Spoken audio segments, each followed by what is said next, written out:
April 17, 2020. So, was basically the last video talked about the mountain biking adventures and all that kind of stuff, and I'm going to continue with that a little bit, or quite a bit, as this really took over our lives. The whole family riding, and we're meeting lots of people going to races, and I'm putting on racing events, and yeah, it consumed our lives pretty much. Uh,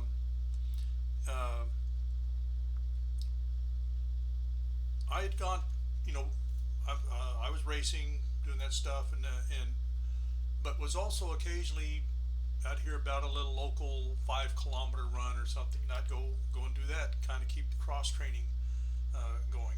So there was one I heard about up in Waldron. It's just like 30 miles from Mina. So I thought, well, I'm going to go up there and do this little run and just for fun. And went up there and I met the people that kind of were putting it together.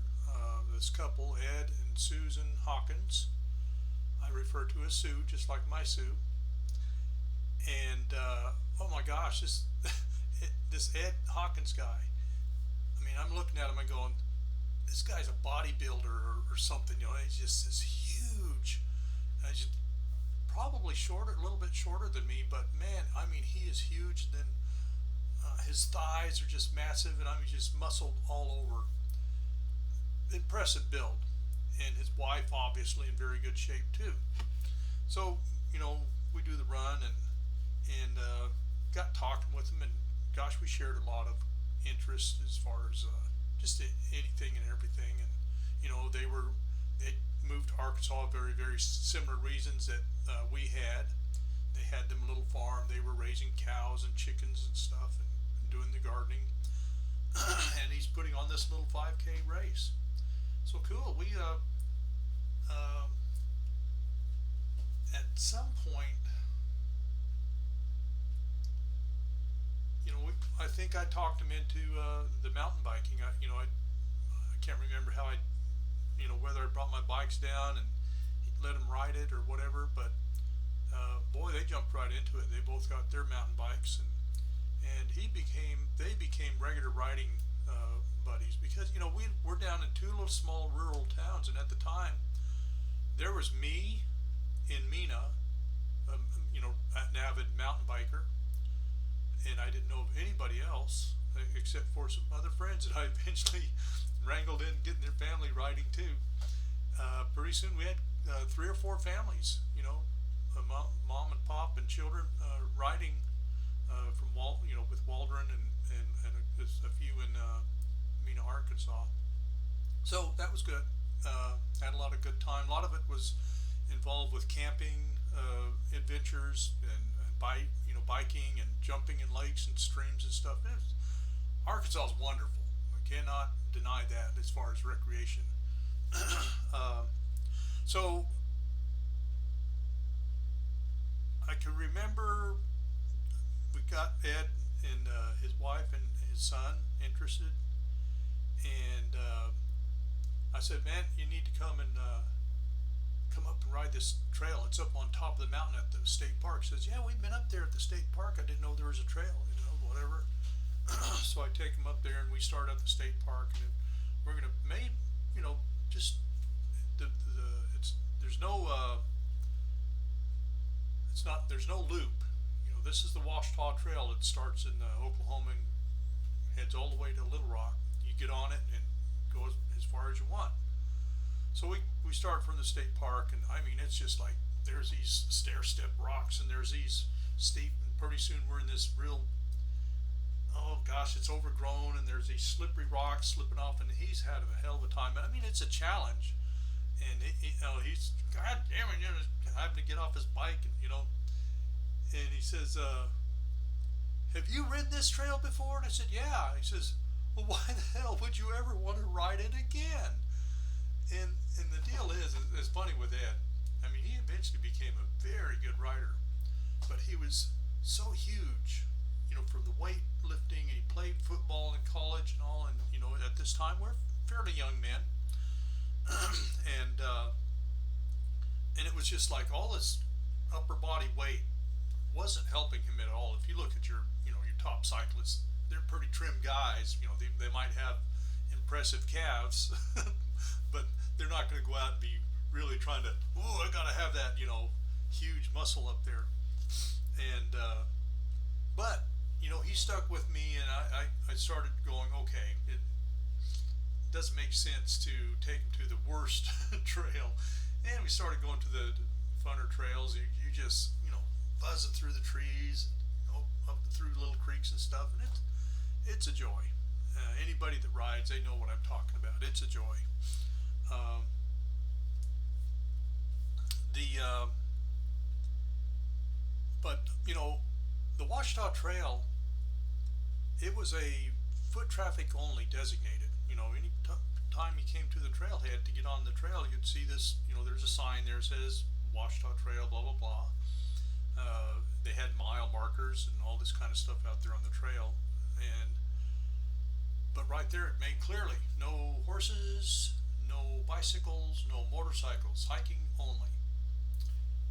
And I was going out and bootleg hiking on the Washita Trail, and so each time I would go ahead and I'd take one of their little, this courtesy tickets that they provide there that says, such and such, my name, here's my address, and then I'd make this extra little check box and write mountain biking, and I'd check that that's what I'm doing.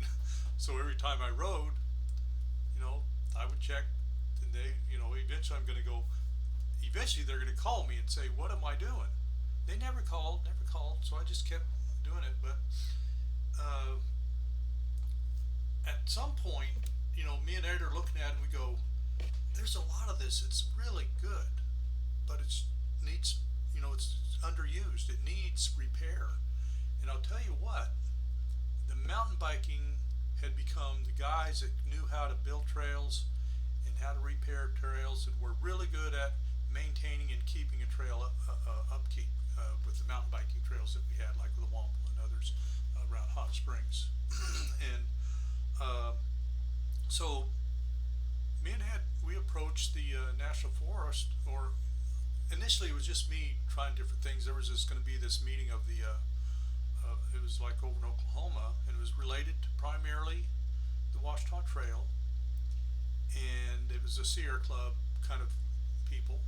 And so I went there and was put forth this proposal to allow the mountain bikes, because here's how things could work, and we wouldn't really, it's there's other trails where hiking and biking happen, and it it's not a problem. I almost got roasted. They were going to string me up, and so I said, well, that wasn't a good approach. So eventually I started visiting the local office here in Mena, the forestry office, and saying, telling them, they said, look, we kind of agree with you, but you really will have to go to the Little Rock office. I mean, not Little Rock, but the main office in Hot Springs, and propose your ideas to them. So I went there, and of course it was initially fairly negative, and I went back again with a proposal. I said, the stuff that we've been riding, we rarely see any hikers out there. And the reason is that a lot of the trail is in very poor condition. I said, now if you take a look at the Womble Trail and the other trails around Hot Springs and all, you'll find that these are in excellent condition. These stories that the mountain bikes tear up trails, pretty much a myth. The mountain bikes actually improve the trails, because we are the guys that we can haul in tools, go greater distances. We can haul little wheel trailers behind our bikes with chainsaws, whatever we need to improve the trail. As winters in Arkansas are harsh on trails, and that is tornadoes or heavy winds blow trees down. Now you got to clear them. There's lots of undergrowth, briars, and brush that can get to growing to the point where you just will not have any fun trying to get through it. So it's got to be maintained. And gosh, we have probably a couple thousand miles of trail, a good trail here in Arkansas now, just crazy. And so I said, look, let me propose this. I want to take a buddy with me because we always, we don't try to go riding alone. Of course, I used to do that all the time. Uh, so I want to have a buddy with me, and what we would like to do is we'll start in Oklahoma, where the trailhead begins, and we'll ride and we'll survey the entire trail and make a report as to areas that are in severe need of maintenance, areas that just need a little bit of this or that. We'll turn in a report. I mean, it took us many weeks. You just don't go and ride, that many miles in one go at it. Especially when you're trying to take notes and make notations on a map as far as, oh, this was washed out here, or there's briars all over this, or the rocks or trees are down. And so they said, well, what we're going to do, we're going to give you two special permits, and you'll have to carry these with you, so that if somebody does stop and ask, you can show them this is an official permit from the United States Forest Service that you are allowed to. We're doing a survey of the trail, and we're using the mountain bikes to expedite that. And I told them, once we turn this in, if you'll turn us loose, let us get out there on the trails, we'll fix all that. Because apparently, it wasn't being done. There were so few hikers compared to a lot of mountain bikers. And I think just because mountain biking is more fun than hiking. I'm sorry, hikers. I've done some hiking. It's been fun, backpacking and all that kind of stuff too. Um, so we turned in the report. They said, this is great. When do you guys get started? I said, this weekend. Man, we called our crews together and we are out there getting after it. And what was cool, so we're working a section of trail and we meet a bunch of hikers. And they go, well, what are you guys doing? I said, well, we're got our chainsaws and tools. We're, repairing this trail. And they said, well, we'd never seen mountain bikes out here. We didn't know they were allowed. I said, well, we're working on that. And they happened to be this group. They called themselves Friends of the Washita Trail, and they were based out of the Hot Springs area. And yeah, they did. They were about the group that was making efforts to, maintain the trail, but this was going to be a combined effort now, and we became members of the Friends of the Washita Trail, and now we had this dual group with the sole common interest of just maintaining the trail, and that cooperation was just amazing. And it's going to this day. I had eventually what they did is they parsed out sections of the trail, might be a couple of miles that a person would manage. And I took care of this section for many a years up on the that horrid section that Ed complained about. It needed to be maintained, and so every year I'd go up there and I'd clear the fallen trees, cut back briars, and I'd usually get somebody to come along and help me because it's a task. And but Ed, this guy, see if I can just, at first he was real awkward on a bike, but as we started riding more, he became an equal rider. We would usually place and trophy in the top three at most of the events that we would go to.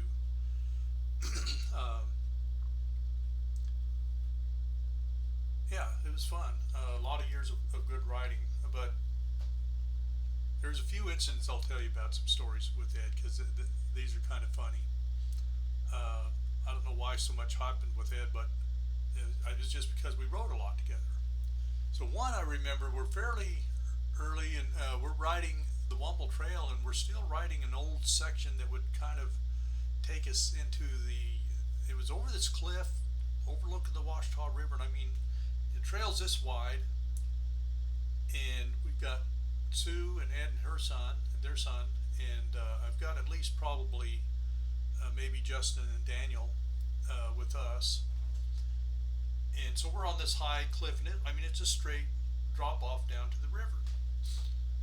And whoever was leading, over that section, everyone's being careful, but I think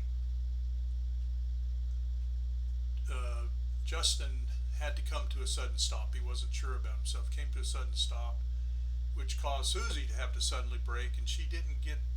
You don't want to lean to the left. That's you're going to be, and she started to go, and somehow Ed was close enough. He grabbed a hold of her arm, and her bike, is off the cliff. She's got just a toe clip, holding that bike, and Ed's got a hold of her. She's dangling, and Ed's saying, "Let the bike go, let the bike go." All she'd have to do is point her toe down, and that bike would go. And I'm going, "Don't you let that bike go! Don't let the bike go!" And so we were able to pull her up, and saved her, saved the bike.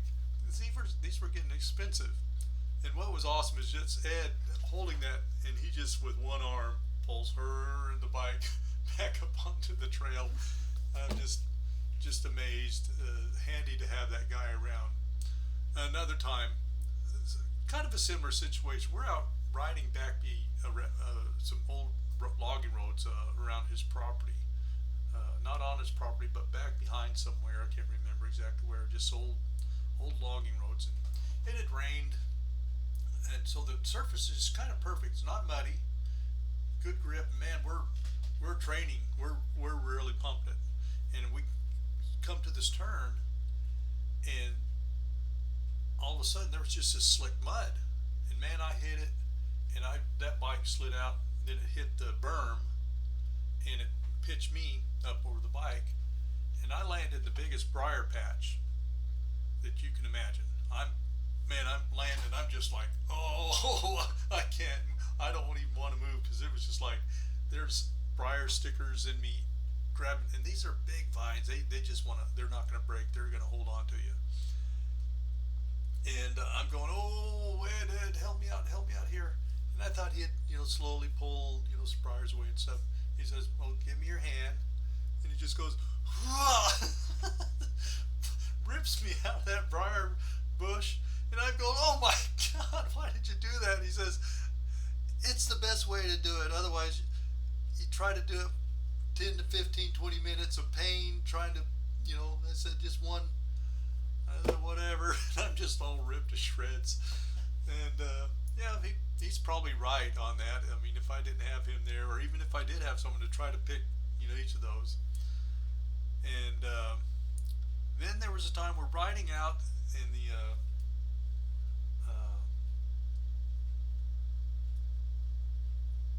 Wolfpin Gap area, and at this time it had also officially become I believe maybe this was before it became a ATV recreation area.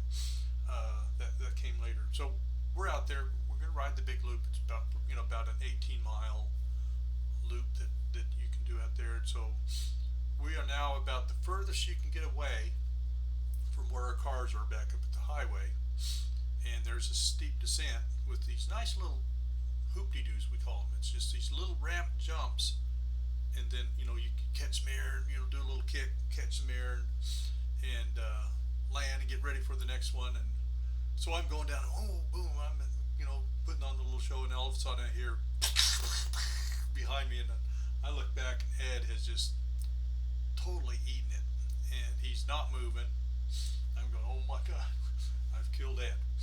So I put my bike down, ran up there, and he's just kind of groaning. Okay, he's alive, and he's trying to get up. I said, "Look, Ed, just be still. Let me assess if there's anything broken." And so I'm kind of checking the body and all. Does this hurt? Does this hurt? No. I hit my head. I'm going, okay. I said, let's take some time here until your head clears. And I'm, being a medical person, I'm going, ooh, I hope he doesn't have a bleed or something like that going on in his brain. And eventually I said, well, let's see if we can, get you set up, because we're going to have to get him out of here. There's not going to be anyone no cell phones at this time. There's not going to be anyone coming. I said, we're going to have to get you out of here. So we get him set up, and he's kind of wobbly, and I go, look, just get your bearings. And eventually I said, look, we're going to scoot your butt over to where this tree here, you'll be able to, pull yourself up on that and stand up, get you standing up, let you get your legs. So he gets up there and he's standing and holding onto the tree, and he's a little wobbly, and I said, okay, you're doing good, doing good. I'm gonna kind of get your bike ready, and I'm going, if I can just get him on his bike, we can ride him. He can ride out of here. I know it. And before I knew it, he had let go of the tree and he fell flat on his face again. And I'm, oh man. So through the process, whole again, because I'm going, for me to ride back out, that's an hour, then to get to town and get some help, and I'm not going to leave Ed here, and I really think I need to get him on the bike. And so eventually, I think we get him to where he can walk. We get down the scary part, and then we're going to get him on his bike and ride back on out. And danged if he didn't do it. We got him out of there, and he's pretty soon he's unfuzzied. We're not riding race pace anymore, but we're going to get him out of there. So, yeah, adventures with Ed. There was plenty of them. We went to a race down in Louisiana, Ruston, Louisiana, and so here we are. We get there the day before the event so we can pre-ride the course, and so we go take off, and we weren't like 2 or 3 minutes into the course, and he slips out, does something. I mean, he lands real bad, and his handlebar, boom, impacts him right on the inner thigh when he goes down hard. And I mean, it was so quick. That thing was swelling up. It was like the size of a volleyball coming out of his leg. And I did everything I could to kind of wrap it up or whatever. And I said, man, we need to get to the hospital, get this checked out. So we go to the hospital locally there, and there's this Indian dude, from the Far East, doctor. They're always good doctors. And so we present this leg, and he goes, "Oh, that's a nasty bruise you got there." And I mean, it was a huge hematoma. Hematoma being blood just pooling in that area, and so they did whatever they could. They said overall, he's just going to have to rest, and they're going to wrap it, and you'll want to be icing it and all that kind of stuff, and yeah, we headed on home. So rode with Ed for years and years, raced with him and competed against him, and one of the best buds anybody would ever want to know. Loved his wife. I think they and we still get together. We're going out during this COVID virus, and we'll meet at some remote location, and we'll hike, keep our distances and all of that. Yeah, I'll be glad when all this is over and kind of can return to normal. Can't even hang glide now. Every state park that we fly out of is closed down, and even our own. Well, we had to have a launch site also in the Ouachita National Forest. They said that's shut down, and then even some of the property that we own personally, landing zones and pilot-owned properties. The landowners said, not gonna let you guys. They think, well, yeah, but we're up in the air, and it's all, how more social distancing can you get?